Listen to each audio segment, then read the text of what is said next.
Jamen, hvad fanden foregår der? Hvem har slukket for lyset? Der er jo helt mørkt. Dig? Har du slukket lyset? Ja. Hvad hedder du? Michael. Går du og slukker for strømmen på chefens kontor? Det var ikke for at være irriterende. Vi har bare lige haft sparerundt, og så tænkte jeg, at det var måske også meget godt at spare på strømmen.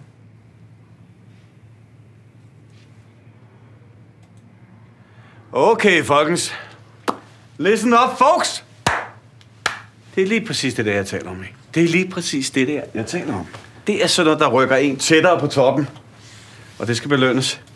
Golf med mig. 18 huller. Whip. Plus 1. Tillykke. Så hejser vi sgu flaget. Du skal ikke noget, hvad? Jeg tror lige, jeg skal godt! Du fortsætter bare det gode arbejde, så... Nå, hvad? God med dig.